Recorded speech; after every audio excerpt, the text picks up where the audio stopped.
hey, mate, why don't you join me and we can save all the reptiles together? That's a great idea. Let's do it. Oh, g'day. Happy Father's Day to all the fathers out there. Thanks so much for tuning in. I really appreciate you taking the time on this Father's Day to join me for this cartoon catch-up. Father's Day is such an awesome day. We get to celebrate our dads. I know for me, my dad was an epic father. Like he drew with me. He did different things with me. He was my counsel.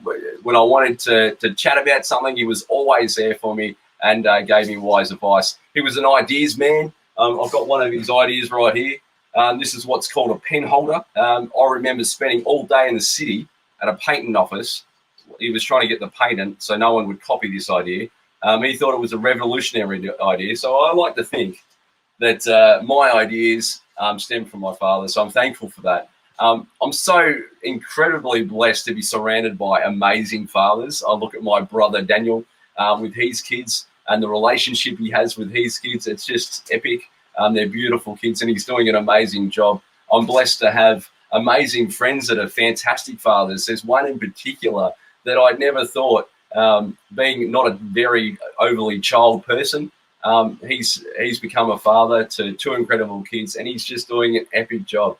But that's okay if fathers are to sing up to that notion of fathers. But, if your father's abusive or he's abandoned you, today's not going to be an overly great day for you. So I thought, what better way to catch up with someone on Father's Day than to show you an example of someone I believe has taken that notion of father to the next level, not only with his kids, and we'll start to unpack the reason why I believe he is an epic legend of a father. So without further ado, will you make welcome today's special Father's Day cartoon catch-up, the amazing Andy Bennett. How are you, big fella? Hey, good, thanks, Nick. That's some introduction, mate. I feel. Yeah, I'll pump you up. Yeah, you got to deliver. Yeah, you pumped my tyres up, mate. I feel very unworthy of being that kind of caliber of father. But I'll tell you what, I give it a fair old crack most days, but I have my moments, I tell you. Well, the one thing I've always loved about you, Andy, is your massive heart. Is that you've got more heart than Phar Lap, and it's just an amazing thing to watch. You and I go a fair way back. I remember we were talking just before we come on air that I saw you at you conducted my neighbour's funeral. And then I remember sitting in the pews going, there's something about that bloke. Not too sure what it was. And then from there, we've built a beautiful friendship. We've served together at River Valley, ran superheroes camps together. But today, I've got you on to chat, and I'll fire up the draw sword in a second. Is that, like I said in the intro, you are an amazing father to three kids, Erin, Rachel, and Sam. I'm fortunate enough to call them really good friends as well. Like, they're incredible people in their own right, and loving them kids. And you're now a grandfather to two. I counted last time. Patty and Lucy. Yes, still only two. So as I start to draw, give me some thoughts of what it felt like to first hold Erin. When Erin was born, there is. Look, I guess the moment I held Erin, I was completely numb. I was so traumatized by 25 something hours of labour, Joe's, not mine. But I was pretty traumatized by seeing Joe go through that. I was pretty numb, to be honest. It didn't take very long to realise that there is no love that I've ever experienced like the love that I have for this little bundle that I'm holding. But, the moment that it really hit home, it wasn't that I wasn't completely in love with her the moment she was born, but the most powerful moment in terms of heartfelt, undescribable, sacrificial love was sometime later. I don't know how old she was, old enough to be standing, hauling herself up in her cot.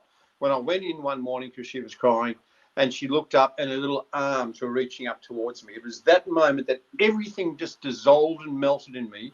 And I can remember that moment like it was yesterday, because I'm a lot older than you, Nick, and which is fairly obvious looking at the pair of us. But, Yeah. So it's been a long time. I'm 56, I think. Erin is 29 now, so it was near on 30 years ago. And I can remember like yesterday, that moment she reached her arms up. Now, you mentioned that I had 3 kids, 2 grandkids. Am I jumping the gun by getting to the fact that I actually got 6 kids? Yeah, no, I know you've got 6 kids, but I'm trying to. You're getting there. Because you've got a lot. We've got to get through the process, and because you've got no hair, Tell me about it. As it is. So we've got to pace ourselves, mate. So just before we move on, obviously the oldest gets the fair crack of she's special because she's the first. What's so special about Rachel and Sam? Well, I mean, I'm gathering there's a lot of parents watching this, and I think they all get it. They're different, but there aren't favourites. There's a joke in our family that Erin's the good one, and Sam's a quiet achiever, and then that Rachel is providing all the spice in life. The reality is they're not the good ones, and no one's the bad one. Rachel pushed boundaries.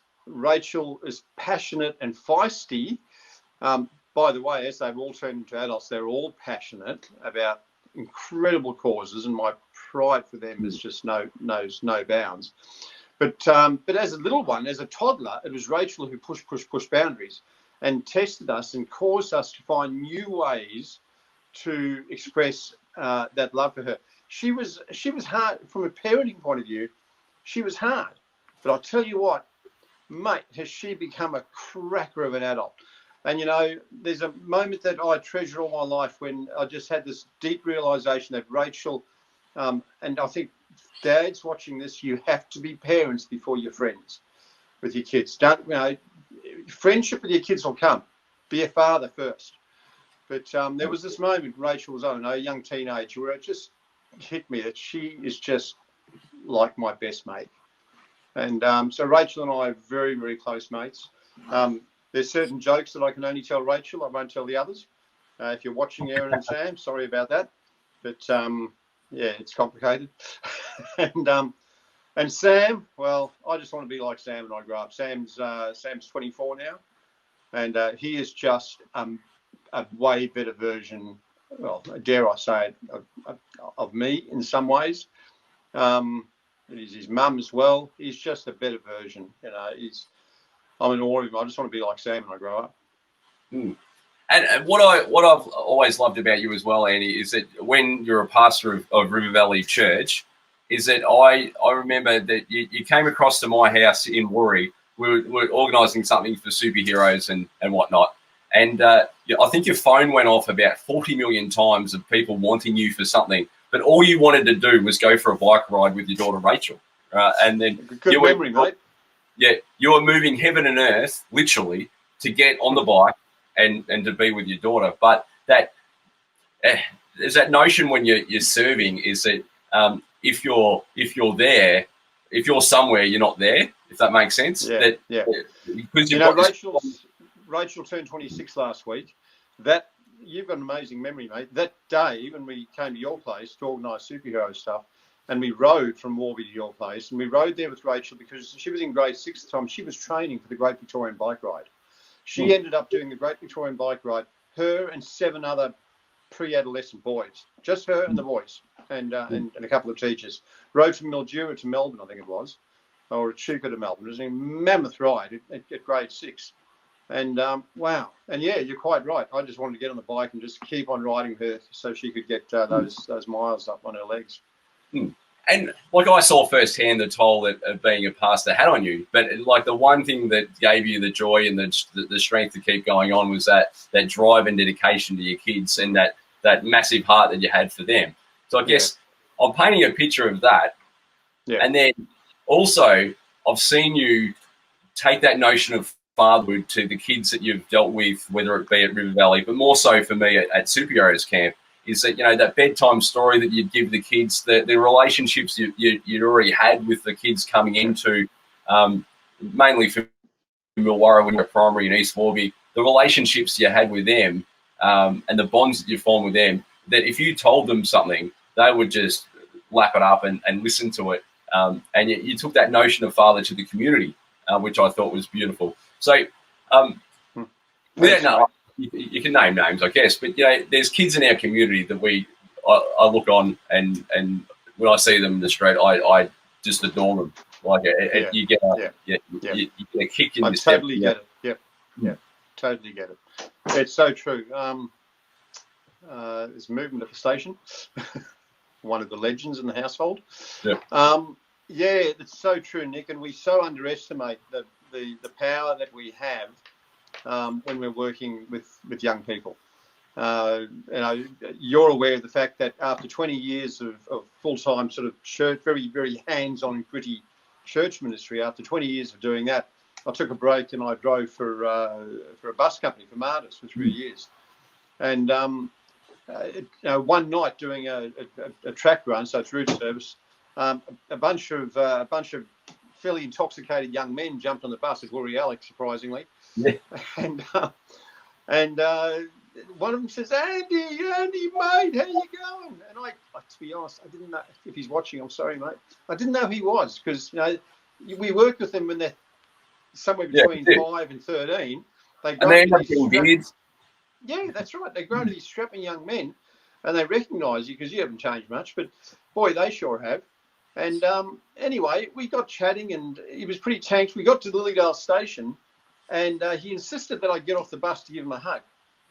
And so I jumped off the bus and I gave him a hug, and he said, now admittedly he was 2 parts cut, but he says to me, Andy, superheroes camp, the stolen apple story, it's the best moment of my life. Wow. Gee, I'll tell you what, and that's why we do it. Yeah, that's right. That's when the rubber hits the road, when a pissed guy can get on the bus and recall something from superheroes camp. We're living the dream. Yeah, absolutely. So, I was just on cloud 9 the rest of the night. So this is where my mind is blown, right? So you're a father to 3 kids, and you've loved them unconditionally. You've gone above and beyond. You've made some mistakes along the way. Yeah. Well, you got to make mistakes to retake. Then you've gone out in the community and you've been a mentor, friend, confident person to all these other kids in the community, countless people, the dudes aboard the bus, right? And then you take on 3 more kids. It's like you've got your first round, if that's not right. You've got your first 3. It's not far wrong. Right? Yep. You're getting into grandparent mode.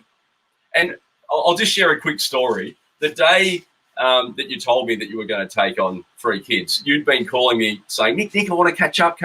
And normally it's me that is calling you to catch up because I'm pestering you about superheroes or different things or something that I need because it's always about me. Another brilliant, passionate idea. Yeah, another idea. But then you were trying to get in contact with me. I need to catch up with you. And I remember you'd lost a lot of weight at the time. So I thought, oh no, he's going to tell me that he's sick or something, right? So I had a peg that you had cancer or something like that, and so I was really getting down and in the wards, going, oh no, how am I going to cope with this? I can't handle another bloke in my life that's crook. And then you come across and we're out in the back deck and you say that I think I've got it on my heart that I want to take on these 3 kids, that Joe and I want to give them a home and love them and stuff. And it's like a balloon of relief just burst because, heck, he's not dying. Happy days. And so that was such a relief because I love you to bits and I don't want you to be crook. But then the notion that you still had more to give because I think at that time you were questioning how much more that you had to give because your tanks were fairly low. Very much so. It's why I spent 3 years at Martyrs.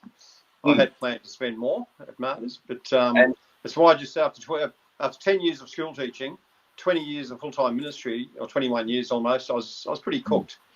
And the cup was empty. There's no doubt about that. So at that point alone, you've done enough for a Big Achiever Award, but yet you've decided. And I mean, I'm not naive to the situation. I know that Joe's the brains of the operation and the one running it, but you're the one on camera. So we've got to give Joe when credit's due.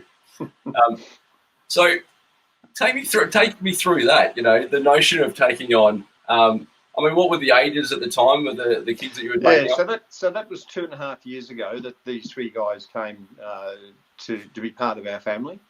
So today they're all siblings. Today they're 15, 14, and 9. And I mean, we haven't got a lot of time, and I need to be very conscious of people's privacy and sensitivities here. But the reality is, here we're three beautiful kids who needed a home, and one couldn't be found for them, to put it bluntly.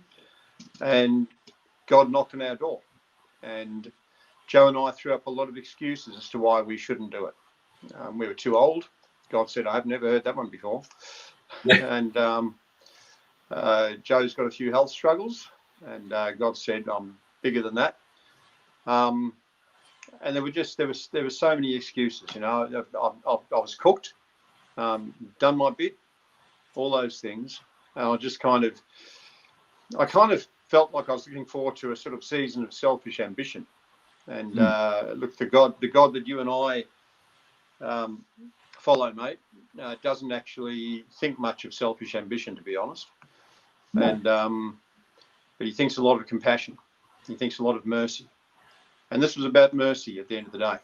And God touched our hearts. And after it took from Cup Day through till Christmas for us to work out that this was the right thing to do, and we would say yes to this. So we did. And on Easter Monday, they became part of our family, and Joe and I have got 6 kids. And it's not a matter of the big kids who, by the way, for those watching, are well and truly grown up, or grown up and married. It's not a matter of the 3 kids and then these other guys that we're looking after. It's a matter of we have 6 kids, and Joe and I are mum and dad to these guys, and our love for them just has no boundaries whatsoever. Oh, the way I see it, you've doubled the aunties and uncles stocks for your grandkids, really, because well, that's a fact. I keep reading, like we go to say the first round. Your first round, 2 girls and a boy, and the second round, 2 girls and a boy. So it's like a match made in heaven. Like, if you want to talk about symmetry, that's beautiful. And they've got, as you know, I've got 2 grandchildren now, and these guys are aunties and uncle to those grandchildren. Boy, are they beautiful with the grand. They're just gorgeous kids, and we love them with our whole hearts, mate.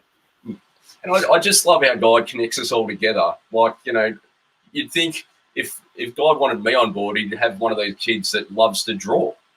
And lo and behold, there's one of them that loves to draw. You're happy days. That's right. And he barracks for the Bombers. And he barracks for the Bombers. You can't go wrong. Don't tell me there's no God. That's right. All right. We've come to the... Two of them barrack for the Bombers, and one's a dirty old Carlton supporter, like Joe. Joe's barracked for Carlton all her life. Anyway, could be worse. Could be Collingwood. And I apologise. See the D's put a post up. Melbourne Football Club put a post up saying, "Hey, just wear a bloody mask. It's not like someone's asked you to wear a Collingwood jumper." That's right. Anyway, we digress.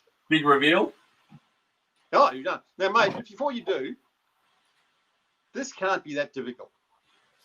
No, really. I mean, really, it's not that hard. Just do a circle, some wrinkles. No, well, one big ear. I was done like 20 minutes ago because there's no hair. I thought so. Did you know, when I was at uni, long story, I can't have time for details. When I was at uni, I was forced to do a life drawing class. First year uni, life drawing class. And the uni, being cheapskates that they were, paid other uni students $6 an hour to sit for life drawing classes. Yep. Now, even back then in 1985, $6 an hour was shocking. But anyway, these guys so I walk into my first life drawing class, and there's Sally from uni there. There's Sally from the CAF, and I can't draw a stick figure, mate. And we've got 3 hours of sitting, and I've got to draw Sally sitting in the middle of the floor, and not a stitch on. So I've got my charcoal, and I'm done in 4 minutes. I've done it. I've drawn it. I'm now going to sit here for another 2.5 hours, feeling really awkward, kind of looking at the ceiling and looking everywhere except, lecturer comes over. He goes, what's that? I said, I'm finished. He goes, no, you got to draw more. And 3 hours I had to sit there. So it can't be that hard, mate. Come on. Well, I can raise you a life drawing story. I studied down at Frankston. If anybody wants to I'm study, sorry about that. yeah, that's a full-on place, Frankston, especially coming from Millgrove. If anyone tells you anything about Millgrove, go spend some time in Frankston. You want to come back to Millgrove in a heartbeat. No, Anyway, you can't say that, mate. Frankston, anyway, a beautiful place. It's a Beach, beautiful the place. jetty. Hello, Frankston. Frankston, Hello, we love Frankston. you. We love Frankston.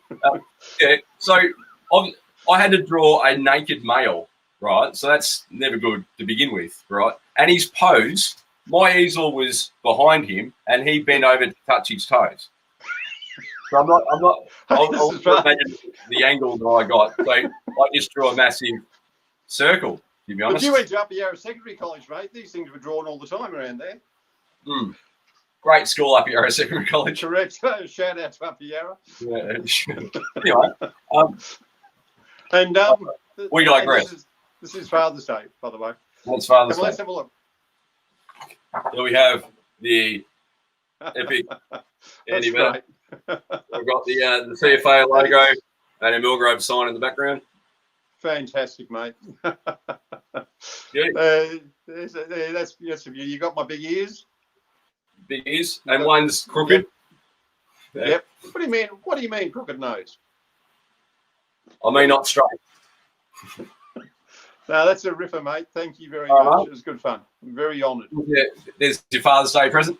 And thanks, mate. Mate, thanks for joining me. It's been a lot of fun to catch up, and yeah, thanks for being an epic father.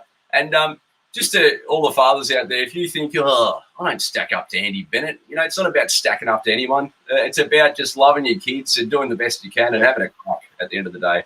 Yeah, it really is, mate. And I'm very honoured. I don't deserve the title of epic father, and but as I said, we're having a crack, and you know, we just be there. Just keep being there for your kids, and just keep loving them. Every cell in your body. If they were on a ballot box, you put them first, wouldn't you? You certainly would, mate. Just come to me like an epiphany. No, right, thanks. Have a great Nick. Father's Day, and happy Father's Day to you. You and I both lost our dads in the last 12 months, and so yeah, Father's Day it is what it is today for us. But the way I look at it now, I've got one mother of a Father's Day. You can't say that on Father's Day. No, I've got one. Yeah, but I've got one mother. You can't say that. But you see where the joke lies. Yeah, I know where the joke lies. You can't say you can't say you're having a mother of a Father's Day. I'm having one mother of a Father's Day, but I'm not swearing per se. Love you, mate. Thank you so much. I feel really honoured. Thanks, buddy. Cheers. See you, mate.